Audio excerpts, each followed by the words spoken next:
오늘 우리가 하나님의 말씀을 들을 주제가 무슨 말을 하든지 그대로 하라. 이런 주제로 우리 하나님 말씀을 듣겠습니다. 오늘 본문은 예수님께서 행하신 첫 번째 기적에 대한 기록입니다. 요한복음에는 7개의 기적, 이 표적이 있습니다. 이 요한복음에 나오는 이 표적을 육안으로 보는 것보다 믿음의 눈으로 인식하게 되면 거기에는 놀라운 하나님의 실제, 하나님의 어떻게 역사하심, 그 교훈과 증거가 그대로 그 표적 안에 나와 있다는 거죠. 그러니까 여러분은 육안의 눈으로 보는 것이 아니라 믿음의 눈을 떠서 이 말씀을 한번 여러분이 보기를 원합니다. 오늘 표적의 내용은 우리가 너무나 잘 아는 내용입니다. 물로 포도주를 만든 사건. 어떻게 물이 포도주가 됐을까? 여러분 신기하지 않습니까? 주님께서 혼인잔치에 떨어져 버린 포도주를 만들어 주신 것은 자신의 사역에 중요하고도 본질적인 의미를 담고 있음을 말해주고 있는 거죠. 3절에 보면 혼인잔치에 꼭 있어야 할 것, 포도주가 다 떨어져서 인간이 공경에 빠진 모습을 보여줍니다. 그렇지 않겠습니까? 혼인잔치에 그 버린 주인이 있을 거 아닙니까? 근데 혼인잔치에 꼭 필요한 것이 포도주가 있어야 되는데 포도주가 다 떨어졌어요. 그러면 자꾸 손님들은 포도주를 찾는데 그 포도주가 다 떨어졌음을 보고 어떻게 하겠습니까? 공경에 처한 거 아니겠습니까? 그런 상황인 거예요. 여러분, 인간은 자신이 원하는 무엇인가가 없어졌거나 해결되지 않았을 때 가장 불안해하는 것이 바로 인간입니다. 내가 원하는 것이, 내가 뭔가 하고 싶은 것이 안 됐다. 그런 불안에 떠는 것이 인간이라는 거예요. 여기에 지금 즐거워할 혼인잔치에 기쁨을 보장하는 포도주가 떨어진 것을 스스로 시작이 되고 있다는 거죠. 주님은 이러한 상황을 통해서 우리에게 이 상황이 어떠한 관련이 있음을 보여주고 있는가. 도대체 이 포도주가 떨어진 이 사건하고 우리하고 어떤 관계가 있을까? 무엇을 보여주시려고 이 포도주의 이 사건이 여기에 이렇게 기록되어 있을까? 여러분, 잔치는 벌어졌지만 즐거움과 기쁨이 사라졌어요. 이 세상에 수없이 많은 잔치들이 벌어지지만 기쁨은 쉬 사라지고 맙니다. 계속 기쁨이 있는 건 아니에요. 잔치는 흥겹지만 그러나 세상 어디에도 그 잔치에서 계속되는 기쁨이 제공할 수 있는 잔치는 존재하지 않는다는 거예요. 여러분, 잔치를 계속합니까?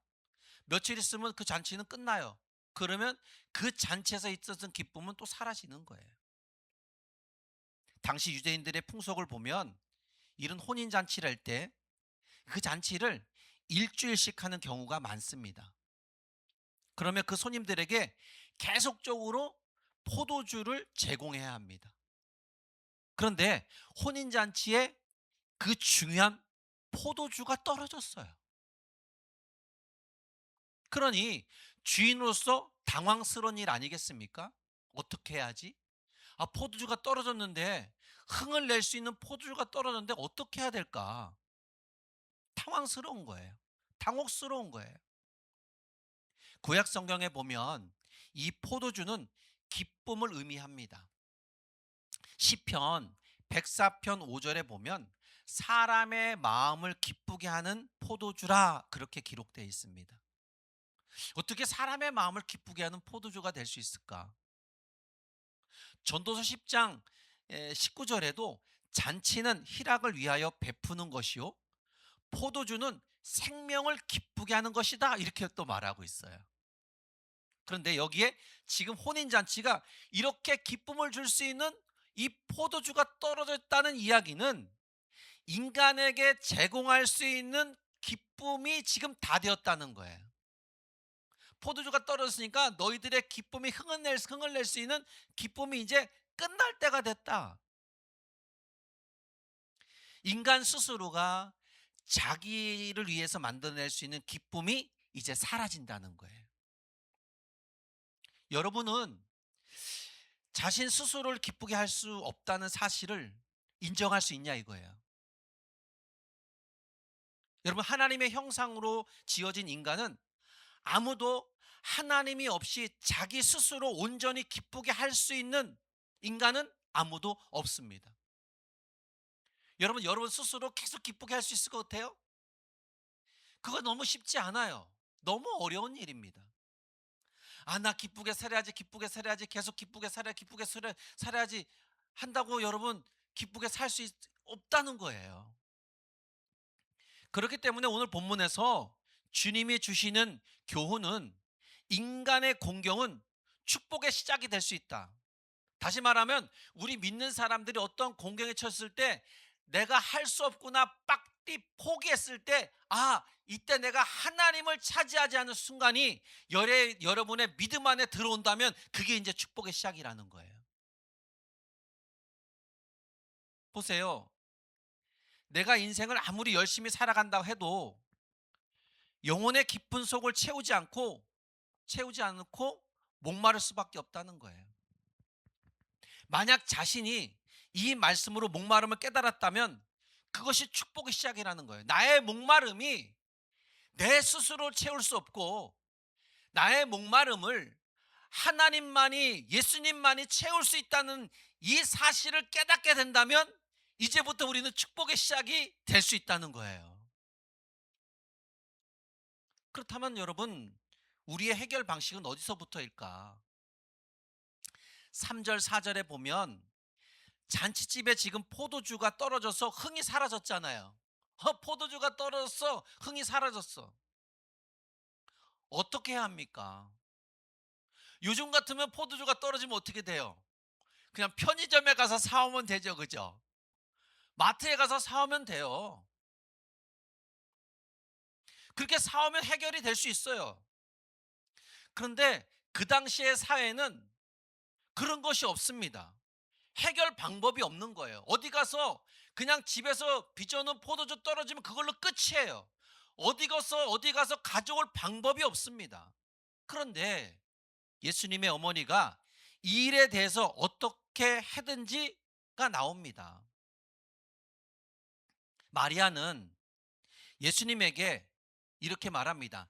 저희에게 포도주가 다 떨어졌습니다. 이 얘기는 뭐예요? 포도주가 없다는 거예요. 예수님의 어머니 마리아는 예수님에게 포도주가 없다고 이야기해요. 예수님에게. 저는 이 말한 것이 단순히 상황에 대한 설명이 아니라고 봅니다. 지금 예수님에게 이 상황에 대해서, 지금 예수님에게, 자식인 예수님에게 이 상황이 어떻게 되는지 아니? 예수야, 들어봐. 지금 포도주가 떨어진 상황이야. 이 상황에 설명을 한 것이 아니라는 거예요. 보세요. 마리아는 기억하고 있어요. 뭘 기억할까요? 마리아는 예수님의 처녀 탄생, 성령으로 자신의 몸에서 태어난 걸 알고 있어요. 그죠? 그리고 12살 때 예루살렘에서 성경 박사들하고 이야기인 걸 알고 있습니다. 이 놀라운 사건이 예수님에게서 있었다는 걸 분명히 알고 있어요. 그러니까 예수님이라면 무엇인가 할 수 있다는 그 기대감이 지금 마리아한테 있는 거예요. 그냥 한 말이 아니라는 거예요. 야, 포도주가 떨어졌어. 이 상황 설명 그냥 한 것이 아니라는 거죠. 다시 말하면 부족한 것을 채울 수 있는 이러한 일은 인간관계로 하나님의 일을 이룰 수 없다. 인간관계로 될 수 없다는 거예요. 그런데 말씀에서 예수님이 대답이 당황스럽게 이야기해요. 마리아는 예수님께 얘기했는데 뭐라고 이야기하냐면, 여자여, 나와 무슨 상관이 있나이까? 내 때가 아직 이르지 아니하였다. 여자여, 나와 무슨 상관이야? 당신이 지금 나한테 포도주 떨어졌다고 하는데 그게 무슨 상관이냐 이거예요. 내 때가 아직 이르지 않았다는 거예요. 완벽한 거절. 여기서 여자라는 표현은 무시한 표현이 아닙니다. 어떻게 보면 어머니를 확 무시한 것처럼 보이잖아요. 근데 여자라는 표현이 무시한 것이 아닙니다. 뭐예요? 부인이라는 부른 말입니다. 부인이라고 부른 말이에요. 당신과 나 사이에 무슨 상관이 있습니까? 이 말씀은 어머니가 육신의 모친으로서 저와의 인간관계를 가지고 하나님의 일을 이룰 수 없다는 사실을 알려주고 싶은 거예요. 여러분, 마리아가 어머니지만 이제 자식에게 명령할 수 있는 그런 때가 지나간 거예요. 알아야 할 것은 그런 개인적인 관계의 차원이 아니라 예수님께서 왜 세상에 오셨는가 하는 다른 차원이 있다는 거예요. 여러분 믿습니까? 인간이 실천하는 선이나 어떤 좋은 뜻으로 하는 덕으로 하나님의 일을 이룰 수 있을까? 없다는 거예요. 그러니까 여러분이 착한 일 하는 거 그것 가지고 어떤 덕을 세우는 거 일 가지고 하나님의 일을 이룰 수 없다는 거죠. 마리아가 이렇게 예수님에게 부탁했을 때 그것은 실로 선한 뜻이었을 겁니다. 그러나 예수님이 인간적인 생각이었다면 해주고 싶은 마음은 굴뚝 걷었겠죠. 그죠? 아, 어머니가 부탁했는데 가지고 내가 하나님인데 내가 저걸 못 해줘? 예, 인간적인 생각을 가지면 해주고 싶었겠죠. 그러나 여러분, 인간의 선이나 좋은 뜻으로 하는 덕이 하나님의 일을 이룰 수 없다는 것을 우리는 분명히 알고 있어야 되는 거예요. 내가 착한 일을 뭘 하나 했다고 해서 그것이 하나님의 일을 이룬 것이 아니라는 거예요. 그 착한 일이 지금 하나님이 그걸 원한 게 아니랄 수 있다는 얘기죠. 여러분이 인생을 살아본 분들이라면 알겠지만 보통은 인간의 도덕적인 선이나 좋은 뜻으로 하나님 나라를 이루겠다고 생각할 수 있습니다. 그렇잖아요? 아, 내가 이렇게 착한 일 했으니까 나에게 하나님의 상급이 있겠지? 그렇게 생각할 수 있다는 얘기죠. 그러나 여러분, 우리가 하나님 앞에 어떤 무엇인가 남에게 선하고 착한 일 했다고 해서 이게 하나님의 쌓였다? 여러분, 그것은 상급으로 뭐 채워질 거야. 이거는 우리의 생각이고 하나님의 생각은 다를 수 있다는 거예요. 그러니까 할 수 있으면 내 기쁨을 채우는 선이 아니라 하나님의 기뻐할 만한 일을 행할 수 있는, 그러니까 나는 낮아진 자세로 임하고 하나님을 높이는 자세의 모습으로 신앙생활 해야 된다는 거예요. 내가 무엇인가 했으니까 내가 이거 했어. 교회는 날 알아줘야 돼. 목사님 내가 이렇게 했으니까 날 알아줘야 돼요. 사모님 나 알아줘야 돼요. 내가 일을 했으니까 성도들 나를 봐줘. 나 알아줘야 돼. 이게 아니라는 거예요. 하나님 앞에 행하는 모든 것들은 하나님이 원하는 뜻대로, 인간이 보기 좋은 아우 집사님 참 잘하셨네 이게 아니라 하나님이 잘했다는 평가를 들을 수 있도록 나는 더 낮아지고 주님을 높이는 귀한 자가 되어야 될 줄 믿습니다. 여러분, 우린 이렇게 너무나 잘 배우고 있는 거 아니겠습니까? 하나님을 높이는 것이 우선이고 인간적인 생각을 갖는 것이 하나님의 일을 이루는 것이 아니라는 것을 우린 너무나 잘 배운 성도들입니다. 여러분 행한 그 자체가 아무리 훌륭할지라도 하나님이 아니라면 아닐 수 있다는 거죠. 그러니까 많은 성도들이 이게 육신의 것이냐 하나님 것이냐를 갖다 혼돈할 수 있는 그 모습이 있을 수 있다는 거예요. 여러분 참된 기쁨은 좋은 생각과 도덕적인 어떤 선으로 만들어지는 것이 아니라는 것이죠. 그렇다면 이 부분을 예수님의 관점으로 우리가 한번 본다면 4절 11절을 본다면 주님께서 주신 답은 무엇일까 하는 것이 나옵니다. 예수님은 자신의 모든 삶을 철저하게 자신을 보내신 성부 하나님의 기쁘신 뜻을 위해서 살고 죽는 겁니다. 그러니까 예수님이 이 땅에 오신 목적은 자신에게 뭔가 이득이 아니라 하나님이 원하는 쪽으로 모든 삶을 살고 그리고 그분이 죽으라면 죽는 것까지 다 감당하겠다는 거예요. 그래서 예수님은 마리아가 한 말에 내 때가 아직 이루지 아니었다 그렇게 얘기한 거예요. 아무리 엄마가 얘기해도 아직 내 때가 아직 이루지 않았습니다. 주님 분명히 거절한 듯 말했습니다. 그러나 이 거절은 사실상 부분적인 거절이라 할 수 있겠죠. 예수님의 메시아로서의 사역 때가 아직 이루지 아니었다는 것을 말하고 싶은 거예요. 여러분 요한복음에서 이 때는 여러 번 나오고 또 매우 중요한 의미를 갖고 있어요. 때, 때. 결국은 우리 주님께서 십자가를 지고 죽으시는 그 때를 가리키고 있다는 거예요.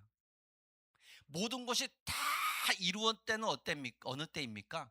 예수님이 십자가에 못 박혀 죽으실 때입니다. 하나님의 구원의 계획과 역사가 완전히 만족되는 순간, 주님은 철저하게 성부 하나님의 때에 맞춰서 살아간 거예요. 결국에 주님께서는 이 표적을 행하셨었는데 그 결과는 11절에서 말하고 있지 않습니까? 하나님의 영광을 나타내고 제자들이 예수를 믿게 되었다, 그렇게 말하잖아요.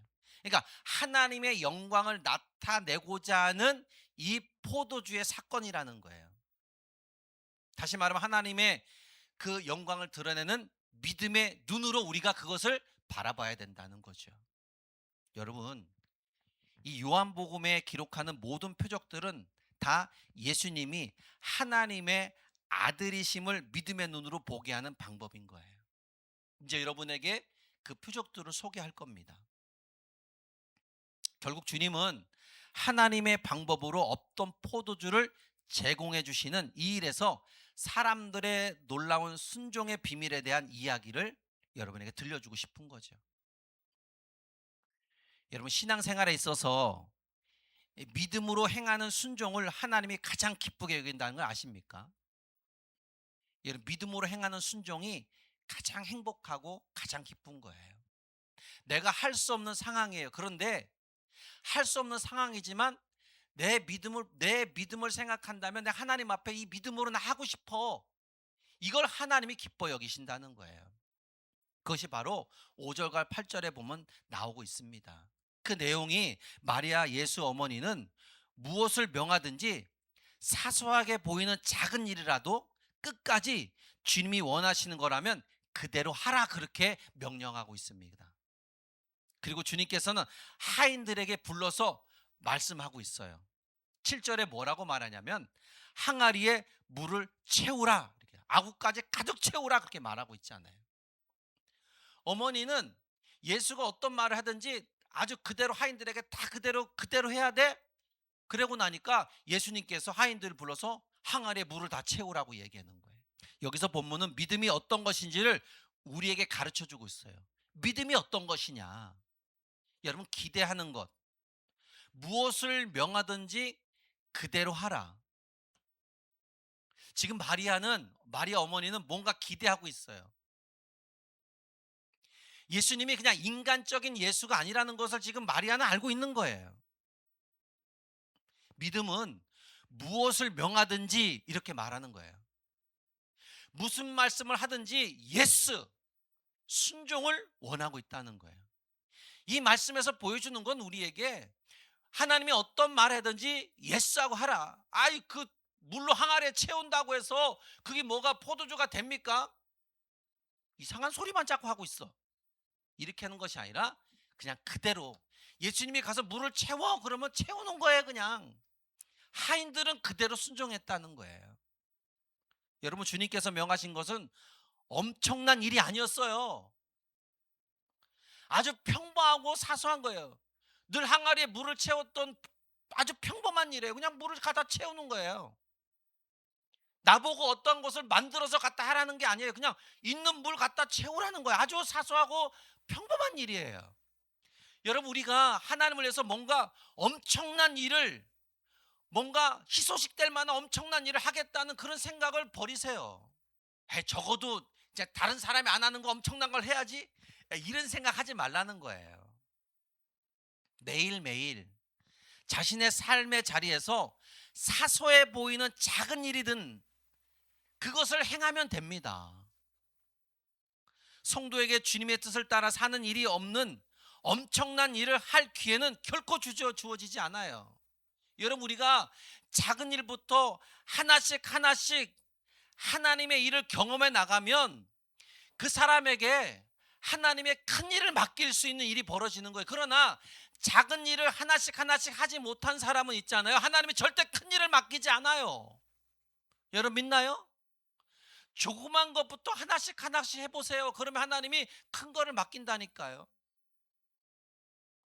뭔가 도깨비 방망이처럼 내가 아무것도 하지 않는데 그냥 뻥 하고 큰 것을 맡기지 않는다니까요.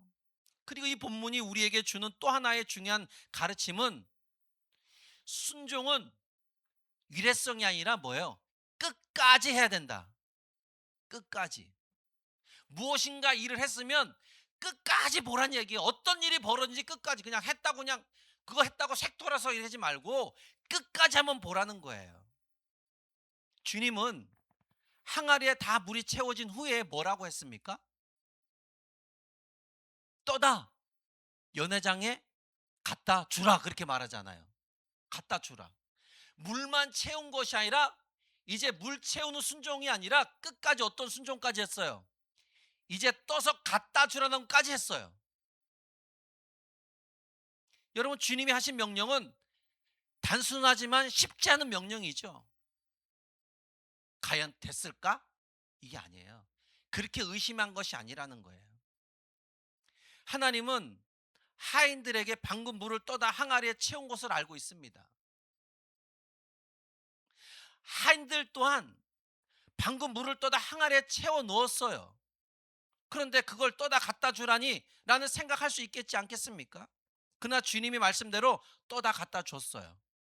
그리고 연회장은 이미 변화된 포도주를 맛볼 수 있었다는 거예요. 여러분, 믿음의 순종은 어떻게 해요? 끝까지. 여러분, 믿습니까? 끝까지. 굉장히 중요한 문제입니다. 한번 해보았지만 아무 일도 일어나지 않았잖아 하는 것이 아니라 끝까지 순종하는 거예요. 끝까지. 그러니까 주님을 끝까지 뭐예요? 기대하는 거예요. 우리가 알 것은, 주님은 결코 힘들어서 하지 못한 일을 함부로 붙이는, 우리에게 명령하지 않는다는 거예요. 우리의 일상에서 벌어지는 일들 가운데 쉬운 것들에게 순종이 일어날 수는 없습니다. 우리가 하나씩 하나씩 하나님 앞에 믿음으로 순종하는 그 길이 참된 길임을 여러분 믿으시길 바랍니다. 여러분, 하나님이 우리에게 가장 하기 쉬운 것부터 명령한다는 사실을 알고 그 명령에 그대로 순종하는 저와 여러분 되기를 축복합니다. 믿음과 순종의 비밀은 믿음으로 순종한 사람들만이 알고 있어요. 그렇지 않겠습니까? 순종한 사람만이 알고 있는 거예요. 여러분, 물돈 하인만 아는 거예요. 그죠? 여러분, 물을 갖다 채웠어요. 근데 물을 갖다 물을 퍼보니까 포도주가 변한 거예요. 그들만 아는 거예요. 본 그들만 안다니까. 내가 갖다 물을 채운 건 내가 채웠잖아요. 하인이 채웠잖아요. 근데 가 떠보니까 물이 변했어요. 물 떠온 하인만 아는 거예요. 그러니까 채운 하인만 알 수 있다는 거예요. 그러니까 이 얘기는 뭐예요? 믿음으로 순종한 사람만이 이 순종에 얼마나 귀한 것인지 알고 있다는 거예요. 여러분, 근데 연회장에 있는 사람들은 뭡니까? 어디서 이런 좋은 포도주가 났니? 묻잖아요. 어디서 이 좋은 포도주가 난지 그들은 알지 못해요. 그런데 하인들은 알고 있잖아요. 보통은 어떻게 해요? 먼저 좋은 포도주를 내놓고 그 사람들이 막 취한 후에 구분할 수 없을 때 좋지 않은 포도주를 내오잖아요. 그런데 저 바뀌었어요. 나중에 더 좋은 포도주를 내놓는 거예요. 근데 이 상황을 누구만 알아요? 하인들만 알고 있다는 거죠. 여러분, 우리에게 기쁨을 주는 예수 그리스도입니다. 잔치를 벌려놓은 인간들의 자리에 포도주가 떨어져 공경에 처할 뻔했던 이 잔치에 처음보다 더 나은 기쁨의 자리를 만들어준 것이 누구냐? 예수 그리스도라는 거예요. 그러니까 여러분, 슬프다고 뭔가 안 됐다고 낙심하고 절망하지 마세요. 왜요? 예수님은 낙심하고 절망하지 않고, 예수님은 우리에게 나를 바라봐. 너 순종하는 끝까지 한번 나를 바라봐봐. 그럼 어떻게 해요? 더 좋은 기쁨을 우리에게 만들어줄 수 있다는 거죠. 어떻게 보면 인간의 포도주가 다 떨어진 잔치 같은 삶을 살고 있는지 모르겠어요. 내 주어진 삶에 잔치를 열어놨지만 잠시의 기쁨이었다가 사라지는 인간의 삶의 기쁨.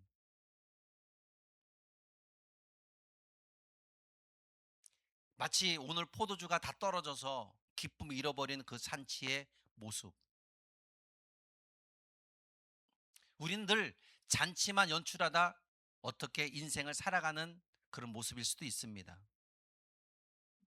그런데 그런 우리들의 인생의 잔치에 늘 예수 그리스도와 함께 있다는 이 사실을 우린 잊지 않기를 주님 축복합니다. 내가 원했던 기쁨은 한 가지였지만, 근데 그것이 사라지지만 주님이 원하는 우리들에게 주시는 기쁨은 10가지, 100가지가 될 수 있다는 사실. 요한복음 10장 10절에 내가 온 것은 양으로 생명을 얻게 하고 더 풍성하게 얻게 하는 것이다.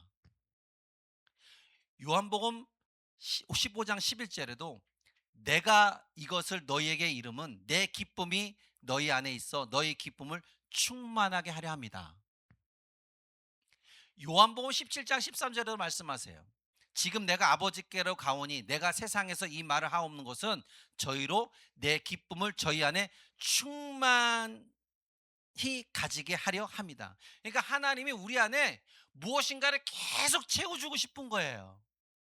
계속 기쁨을 충만하게 우리들의 삶에 계속적으로 지속적으로 주고 싶은 것이 누구냐? 바로 예수 그리스도다. 이제 예수님이 왜 오시는지 알겠죠, 그죠? 단지 우리에게 그 구원만 주시려는 것이 아니라 구원받은 우리의 삶에 인생을 살다 보면 낙담하고 절망할 수 있는 일이 분명히 있잖아요. 이걸 하면 내가 기뻐질 텐데 왜 기쁘지 않지? 이런 자리에 하나님은 우리에게 그 기쁨을 채워줄 수 있는 분이라는 사실이라는 거죠. 그래서 우리가 풍성한 생명을 누리고 사는 삶을 맛보게 되는 겁니다. 주님은 오늘 이 표적을 통해서 우리에게 주님이 오신 목적을 무엇인가 가르쳐주고 있지 않습니까? 풍성한 생명을 누리게 하시려고, 하나님의 기쁨을 충만하게 하시려고 그 목적에서 십자가에 죽으셨다는 그 사건. 요한복음 15장 1절에 나는 참 포도나무다 그렇게 말하고 있지 않습니까? 예수님은 우리의 모든 기쁨의 근원이 되심을 선언한 거예요. 참 기쁨이 될 포도주는 새 언약의 피로 흘려진 예수님의 피입니다. 그렇다면 기쁨이 될 포도주는 어디에 있습니까? 어디에 있을까? 참 포도나무이신 주님께서 십자가에서 흘려주신 주 보혈의 피입니다. 그 새 언약의 피가 바로 우리의 참 기쁨이 될 포도주라는 거예요. 그래서 내가 참 포도나무다 그렇게 말하는 거죠. 하늘의 기쁨, 하나님의 기쁨을 우리가 누리고 살도록 우리를 부르신 겁니다. 그리고 그 잔치에 우리를 초대한 거예요. 여러분, 주님은 첫 표적인 혼인잔치를 통해서 우리들 인생에게 기쁨을 잃어버리지 않고 그 살아가는 삶을 제공해 주고 싶었던 거예요. 이 잔치에 늘 포도주는 떨어질 수 있다. 그러나 이 떨어진 것을 완벽하게 다시 기쁨을 더 좋은 기쁨으로 만들 수 있는 것은 나밖에 없다. 여러분 믿나요? 우리의 슬픔과 근심과 뭔가 안 되는 것 때문에 좌절하고 낙담하고 있을 때에 결국 너는 포기하고 넘어지고 깨지고 결국 마지막에 가면 자살하고 생명을 끊는 일이 있지 않느냐? 그런데 나는 너를 그렇게 내버려 두고 싶지 않아. 난 너가 그런 마음을 가졌을 때 나는 너에게 다시 기쁨을 주고 싶어. 그리고 주님은 나와서 너는 나와 더불어 먹고 나는 너와 더불어 먹어. 내 손을 잡으라는 거예요. 오늘 주님이 이 혼인잔치를 통해서 주님의 손을 우리에게 내밀어 줬어요. 너의 기쁨이 어디까지 있느냐? 너가 원하는 기쁨이 어디까지 있었니? 그런데 내 손을 잡으면 너의 기쁨이 사라지는 그 기쁨 속에서 나는 너에게 그 기쁨을 더 충만하게 채워줄 수 있는 것이 나야. 그것을 보여주고 그것을 우리에게 인도해 주고 싶은 거예요. 언젠간 우리들에게 포도주는 떨어집니다. 언젠간 여러분에게 기쁨을 제공할 무엇인가는 다 떨어지게 돼 있어요. 그럼 그걸로 끝낼 거예요? 아니잖아요. 누굴 잡아야 돼요? 예수님. 무엇을 명하든지 그대로 하라. 마리아의 선포를 그대로 들은 하인들인 그대로 실천한 것처럼, 여러분 말씀을 듣고 여러분이 그렇다면 내가 무엇을 명령하신 내가 그대로 해야 되겠다는 하인들의 마음을 가지고 항아리에 물을 채우는 데 그 순종하고 기다려 보십시오. 그러면 주님이 그 포도주가 변한 것을 하인들이 봐서 떠들은 것처럼 우리 눈에 하나님의 역사하심, 하나님의 우리에게 충만한 기쁨을 채울 수 있는 그 은혜를 우리가 그대로 포도주를 본 하인들처럼 우리가 느끼게 된다니까요. 이것을 기대하라는 거예요. 예수 믿는 것은 이런 걸 기대하는 거예요. 그냥 왔다가 그냥 가는 것이 아니라, 예수 믿는 것은, 내가 예배 드리는 것은 그것을 기대감을 가지고 오는 것이 우리가 예배 현장에 있는 거예요. 이것을 느끼지 못한다면 그냥 시계바늘처럼 왔다 갔다 하는 게 무슨 의미가 있어요. 그냥 그것은 무늬만 그리스도인인 거예요. 무늬만 그리스도인이 아니라 진짜 예수쟁이로서 진짜 그리스도의 삶은 뭐예요? 주님을 기대하는 마음으로 왔다는 그 자체. 그리고 그분이 말씀하신 것처럼 말씀하면 그대로 행할 때 그대로 행하게 보겠습니다 하고 그 실천했을 때 끝까지 바라보면 그 역사는 변화된 것을 보는 건 누가 느끼는 거예요? 내가 느끼는 거예요. 예배 현장에서 은혜 받는 거는, 여러분 은혜 받는 건, 여러분 은혜 받는 걸 제가 압니까? 모르지요. 여러분, 제가 은혜 받은 걸 여러분이 알아요? 몰라요. 누구만 알아요? 본인만 알아요. 물을 채운 하인들만 그 포도주가 어떻게 변한지 아는 것처럼 은혜 받은 여러분만이 하나님이 지금 은혜를 주신 거를 여러분이 느낄 수 있다는 거야. 오늘 내가 예배당 오길 잘했구나. 하나님이 오늘 나에게 이 말씀 하시려고 오늘 내가 이렇게 온 거구나. 그렇다면 내가 이제 하나님 앞에 어떤 삶을 살아야지 고백이 되겠죠. 바로 그거예요. 우리 성령은 우리들에게 그걸 제공하시는 거예요. 영원한 잔치에 들어갈 수 있는 믿음의 티켓. 세상에서의 잔치로 끝나는 것이 아니라 영원한 하나님 나라에 들어갈 수 있는 그 잔치의 그 티켓의 은혜를 우리들에게 주님은 제공해 주신 거예요. 여러분 믿습니까? 그 은혜로 살아가는 저와 여러분 되기를 주의 이름 축복합니다. 하나님 감사합니다. 하나님 고맙습니다. 저희들 인생에 찾아와 주셔서 끝까지 주님을 바라볼 수 있는 믿음의 은혜 주심을 감사합니다. 예수님 이름으로 기도합니다. 아멘.